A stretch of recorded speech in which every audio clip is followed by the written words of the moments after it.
नमस्कार, आप देख रहे हैं नेशन न्यूज़ और मैं हूं आपके साथ शिवानी सक्सेना। बॉलीवुड अभिनेता सुशांत सिंह राजपूत को लेकर के लगातार बॉलीवुड हस्तियों की तरफ से एक के बाद एक खुलासे होते जा रहे हैं। वहीं अब म्यूज़िक इंडस्ट्री से भी एक चौंकाने वाली बात सामने आई। जी हां, मशहूर संगीतकार सोनू निगम, जिन्होंने कई हिट सॉन्ग्स दिए हैं, उन्होंने अपने इंस्टाग्राम पे एक वीडियो शेयर किया है अपना खुद का, और उन्होंने उसमें कहा है कि अब अगली जो आत्महत्या की खबर है वो आप म्यूज़िक इंडस्ट्री से सुनेंगे। जी हाँ, सोनू निगम ने कई बातों को लेकर के खुलासा किया है और उन्होंने कहा है कि यहाँ पर भी लोगों के साथ यही होता है, वो किससे गाना गवाना चाहते हैं, किससे नहीं, ये खुद डिसाइड करते हैं, और किसको आगे जाना है, किसको नहीं जाने देना, ये भी वो लोग खुद ही डिसाइड करते हैं। सुशांत सिंह राजपूत की मौत को लेकर के जहाँ उन्होंने दुख व्यक्त किया, उसके साथ ही उन्होंने म्यूज़िक इंडस्ट्री को लेकर के भी कई खुलासे किए हैं। जरा सुनिए कि किस तरीके से 7.5 मिनट के वीडियो में सोनू निगम ने क्या कुछ कहा है। खासतौर से हमारी म्यूजिक कंपनीज को, क्योंकि आज सुशांत सिंह राजपूत मरा है, एक एक्टर मरा है। कल आप किसी सिंगर के बारे में भी सुन सकते हैं, या किसी कंपोजर के बारे में सुन सकते हैं, या किसी लिरिक्स राइटर के बारे में सुन सकते हैं। क्योंकि ये जो माहौल है म्यूजिक का हमारे देश में, वो बहुत फिल्मों से बड़ा माफिया म्यूजिक में है, अनफॉर्चुनेटली। और मैं समझ सकता हूँ कि बिजनेस करना जरूरी है लोगों के लिए, और अपनी सबको लगता है कि हम रूल करें बिजनेस को। क्या है कि मैं थोड़ा लकी था कि मैं बहुत कम उम्र में आ गया था, तो मैं इस चंगुल से निकल गया। लेकिन जो नए बच्चे आए हैं ना, उनके लिए बहुत मुश्किल है, बहुत मुश्किल है। मैं सबसे बात करता हूँ, कितनी लड़कियां आके मुझे बोलते हैं, सुनो भैया ये, सुनो भैया वो, सुनो सर ये, सुनो सर वो। मतलब बच्चे हैं वो, कल क्या है वो यार, परेशान है वो कि प्रोड्यूसर काम करना चाहता है, डायरेक्टर काम करना चाहता है, म्यूजिक कंपोजर काम करना चाहता है, पर म्यूजिक कंपनी बोलेगी ये हमारा आर्टिस्ट नहीं है। मैं समझ सकता हूं कि आप लोग बहुत बड़े हैं और आप लोग कंट्रोल करते हैं म्यूजिक को, आप लोग कंट्रोल करते हैं कि रेडियो में क्या बजेगा, आप कंट्रोल करते हैं कि फिल्मों में। लेकिन ऐसा मत कीजिए, दुआ बद्दुआ बहुत बड़ी चीज होती है। ये ठीक नहीं है। ये जो दो लोगों के हाथों में ताकत है ना, दो लोग हैं बस इंडस्ट्री के, म्यूजिकली उनके दो कंपनीज हैं, उनके हाथों में ताकत है कि ये इसको गवाओ, इसको मत गवाओ। देखिए मैं निकल गया इससे ना, मुझे कोई गाने की इच्छा है पिछले 15 साल से, मैं कोई बहुत, it's okay, I am very happy in my own world, but I have seen the frustration in the eyes and in the voice and the words of new singers, new composers, new lyrics writers. खून के आंसू होते कभी कभी। अगर वो मर गए तो आपके दिल पे, आपके ऊपर एक बहुत बड़ा, आप पे भी प्रश्न चिन्ह आएगा।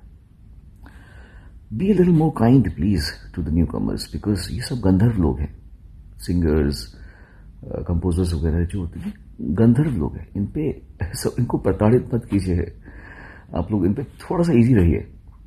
मेरे साथ में ऐसे हो सकता है कि मेरे गाने मैं गा रहा हूं और कोई बोल रहा है कि वही एक्टर जिस एक्टर के ऊपर आजकल उंगलियां उठ रही हैं, वो एक्टर बोल रहा है कि इसको मत गवाओ, और उसने अरिजीत सिंह के साथ में भी कर रखा है। तो ये क्या है? मतलब अरे, how can you use your power like that? मेरे कितने गाने मैंने गा रखे हैं जो डब हो चुके हैं, मतलब बोलते हुए भी मुझे एम्बैरेसिंग लगता है मुझे कि it's like you know, but this is humiliating isn't it? Because I don't ask for work. मैं तो नहीं बोला कि मैंने तो नहीं कहा कि मुझे बुलाओ गाने के लिए। तो मुझे बुला के, मुझसे गाना गवा के, फिर मेरे गाना डब करना, दिस इज लाइक, मतलब या तो मैं बोलूँ कि प्लीज हेलो मुझे गाना गवाओ, मैंने कहा गाने के लिए, मैंने गाने के लिए नहीं कहा। आप मुझे बुलाते हो, मुझे गाना गवाते हो, फिर मेरा गाना डब कर देते हो। मतलब this is funny as hell, especially because I been working since 1991 in Bombay, and I've been working since 89 in the music industry. 89 से मैं रिकॉर्डिंग कर रहा हूँ। मेरे साथ में ऐसा कर सकते हो, तो छोटे बच्चों के साथ में क्या कर रहे हो यार आप लोग? थोड़ा सा इजी हो जाए यार। ऐसे एक ही गाने को 9 लोगों से गवाते हो एक ही गाने को। क्या चल रहा है? You guys need to just chill, be a little kind to the humane. एक थोड़ा ह्यूमेन होना भी आवश्यक है कि नहीं है? आपको लगता है कि इतना इजी है एक सिंगर को कि वो उसने 10 गाने गाए, 10 के 10 गाने डब हो जाए उसके, फिर 11वें गाने में उसको बोले तुझे हम सिलेक्ट कर रहे हैं? Isn't it wrong for the singers? Isn't it wrong for the lyrics writers to be paid pittance? Isn't wrong for the music composers कि तेरा गाना, तू मेरी कंपनी में का आर्टिस्ट है तो मैं तुझे काम दूंगा, वरना तेरा काम कितना भी अच्छा हो मैं तुझे काम नहीं, तेरे से काम नहीं करूंगा? ये थोड़ा ठीक नहीं है मेरे ख्याल से. So you see, I am done with this, but please don't torture the younger ones. Really इतना अच्छा स्पेस नहीं है. Please look, step into their shoes and please try to understand. They need you, they need your help, they need your kindness, they need your grace. थोड़ा सा kind हो जाइए आप लोग यार, ऐसा मत कीजिए.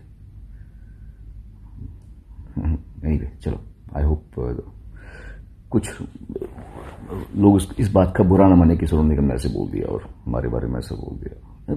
मैं जो कह रहा हूँ वही, जो मैं देख रहा हूँ मैं वही कह रहा हूँ, और मेरे ख्याल से लोग इससे एग्री भी करेंगे, जो म्यूजिक कंपोजर्स हैं, जो सिंगर्स हैं, जो राइटर्स हैं, जो सफर कर रहे हैं. मैं कह रहा हूँ even directors and producers also are not happy कि उनको उनकी मर्जी का म्यूजिक बनाने नहीं दिया जा रहा. ये भी ठीक बात नहीं ना. मुझे तो डायरेक्टर्स भी जब मिलते कहते सर हमको ये गाना चाहिए ही नहीं, पर म्यूजिक कंपनी बोलते कि ये गाना हमको दे रहा है. तो ये थोड़ा रॉन्ग है. क्रिएटिविटी दो लोगों के हाथ में नहीं होनी चाहिए. It's enjoy the bliss of everybody's grace, everybody's music, everybody's talent, everybody.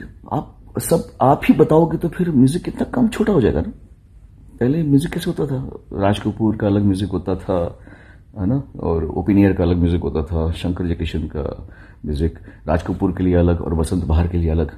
तो मतलब कितना सबका अलग, इतना वेरिएशन था पहले. अभी म्यूजिक बड़ा संकुचित सा होता जा रहा है.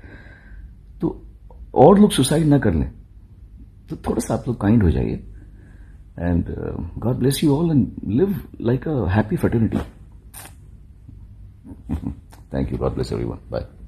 आपको बता दें कि लगातार बॉलीवुड को लेकर के जिस तरीके से खुलासे हुए, वहीं म्यूज़िक इंडस्ट्री से ये जो खुलासा खुद सोनू निगम, जो कि खुद एक बेहतरीन संगीतकार, एक बेहतरीन सिंगर है, उन्होंने जो ये खुलासा किया है, इसके बाद फिर जो सवाल खड़े हो रहे वो यही कि क्या वाकई में इस इंडस्ट्री में किसी गॉड फादर के होने के बाद ही लोग आगे बढ़ सकते हैं?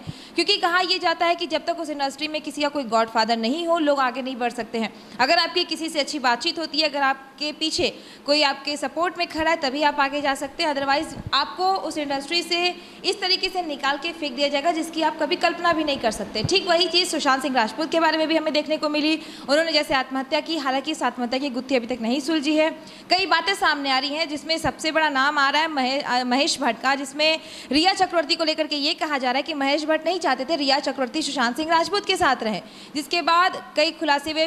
बीते दिन रिया चक्रवर्ती से मुंबई पुलिस ने पूछताछ भी की है, उनका बयान भी दर्ज किया है. लेकिन ये भी खबर आई है कि रिया चक्रवर्ती के फ़ोन से सुशांत सिंह राजपूत को लेकर के और उनके इंस्टाग्राम पे सारे फोटोज़ डिलीट हैं, उनके फ़ोन में भी कोई फ़ोटोज़ नहीं है. तो ये सारी बातें काफ़ी हद तक लोगों के मन में सिर्फ यही शक भरती हैं कि आखिर सुशांत सिंह राजपूत की ये वाकई में आत्महत्या है या फिर किसी ने उनकी हत्या की है. उसी बीच जो ये म्यूज़िक वीडियो के बता दें आपको कि जिस तरीके से म्यूज़िक इंडस्ट्री को लेकर के सोनू निगम ने खुलासा किया है कि आने वाले दिन में यहाँ से भी कोई आत्महत्या कर सकता है. तो अब देखना यह है कि इस वीडियो के बाद क्या कुछ उभर कर सामने आता है, क्योंकि लगातार बॉलीवुड में इस तरीके की जो घटनाएं सामने आ रही हैं, आत्महत्या, सुशांत सिंह राजपूत और अब सोनू निगम ने म्यूज़िक इंडस्ट्री को लेकर के ये वाकई में काफ़ी चौंकाने वाली बात कही है. देखना यही होगा कि अब इस वीडियो के बाद किस तरीके से पुलिस या फिर बॉलीवुड या फिर म्यूज़िक इंडस्ट्री क्या कुछ बोलती है, किस तरीके से इसको लेकर के अपनी प्रतिक्रियाएं देती हैं. फिलहाल इस खबर में बस इतना ही. बने रहिए हमारे साथ, देखते रहिए नेशन न्यूज़. नमस्कार.